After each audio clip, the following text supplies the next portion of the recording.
comeback on the ice, a near miss on Parliament Hill, and tariffs on your kitchen cabinets put on ice. Ottawa, there's a lot to unpack today. Ottawa weather, high of -13 degrees Celsius, low of -30 degrees Celsius. No snow or rain expected.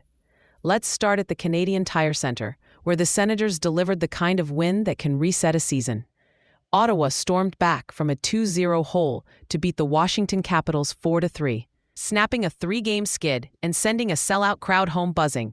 Tom Wilson and Dylan Strome had the Caps up early, and the game got heavy. Big hits, a couple of scrums, even a scary collision for Aliaksei Protas, who did return. The turning point? Head coach Travis Green lit a fire in the first intermission.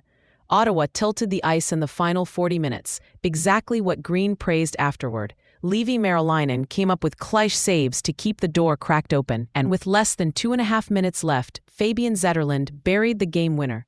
Pure elation on the bench, a cathartic roar in the stands. There was also a moment that said a lot about this group's DNA. After Justin Sourdiff caught Thomas Chabot with a hit that left a gash under his eye, Drake Batherson, who almost never drops the gloves, stepped in. He asked Sourdiff if he wanted to go, they did, and by all accounts shared a respectful exchange in the penalty box. Chabot, ever accountable, said he misread the play, but his teammates showed they've got his back. It's the kind of solidarity you circle when you're looking for signs a team is coming together. Chabot talked about how satisfying it felt just to get back on track. And with the way Ottawa dictated those final 2 periods, there's belief to build on. Staying with hockey, a look ahead to the 2026 Winter Olympics. The Senators won't have anyone on Team Canada this time around, but there's a strong Ottawa imprint across the field. Brady Tkachuk has already been named to the U.S. roster and is expected to be officially confirmed soon.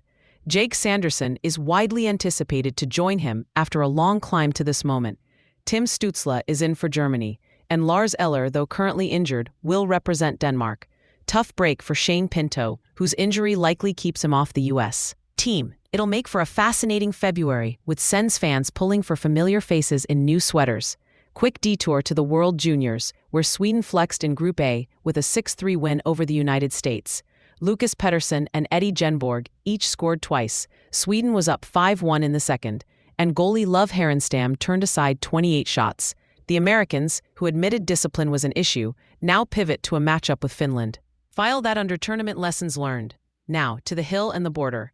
Prime Minister Mark Carney's Liberals are sitting 1 seat shy of a majority after several Conservative MPs crossed the floor, an unusual midstream shift that leaves opposition parties at a crossroads about strategy and identity in 2026.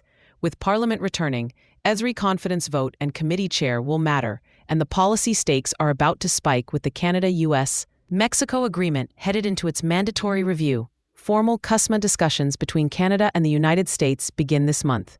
The pact has been a crucial shield for Canadian exporters through recent U.S. trade turbulence, carving out some stability even as tariff salvos flew. This review won't just be about autos and agriculture.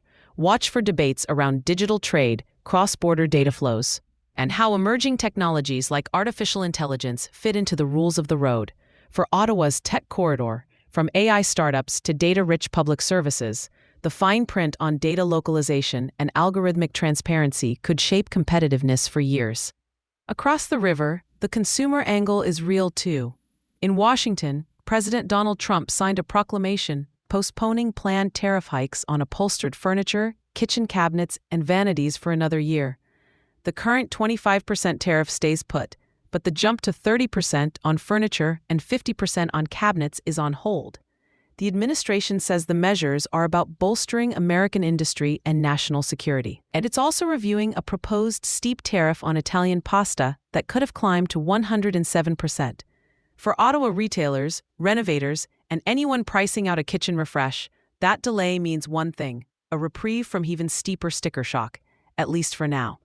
But uncertainty remains, and that's where the CUSMA review could provide or withhold much-needed certainty for supply chains and consumers on both sides of the border. Zooming west for a moment.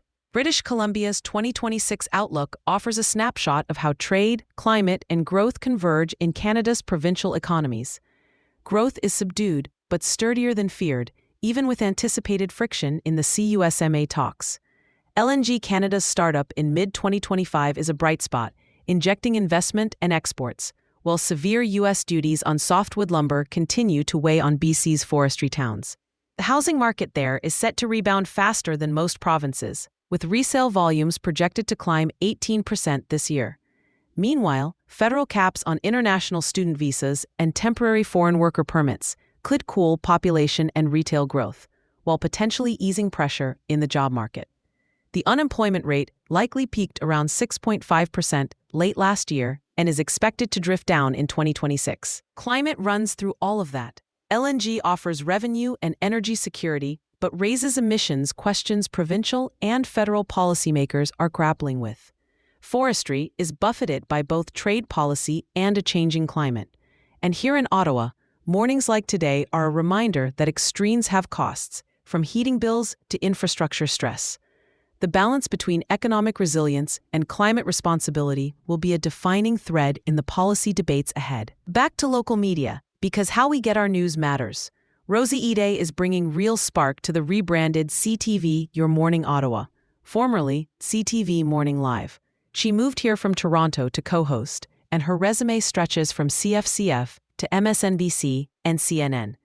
An art history major and voracious reader, she's leaned into Ottawa's museums and libraries, and even though the pandemic initially kept her at arm's length from community events, she focused on delivering essential information when it mattered most. Now, alongside Melissa Lamb and Will Aiello, Ide is a key voice on the morning beat, mixing breaking news, weather, and the regional stories that knit this city together. It's good to see local broadcasting invest in personality and depth at a time when trusted information is at a premium. Circling back to where we began, the Senators showed a template last night: resilience, buy-in, and timely execution. Zetterlund's late dagger, Merilainen's poise, Batherson stepping up for Chabot, and Travis Green's message landing exactly when it needed to. If they bottle that, this homestand could look a lot different by next week. And on the national board, the same themes apply. Canada's political math is tight, the trade calendar is full, and decisions made in the next few months on tariffs, digital rules, and climate-adjacent industries will ripple from Parliament Hill to your grocery bill, your next renovation, and Ottawa's tech paychecks. That's it for today. Bundle up out there. High of -13 degrees Celsius, low of -30 degrees Celsius. No snow or rain expected. And keep an eye on the border, the blue line, and the bottom line. We'll be back with more Ottawa stories and the national threads that tie them together.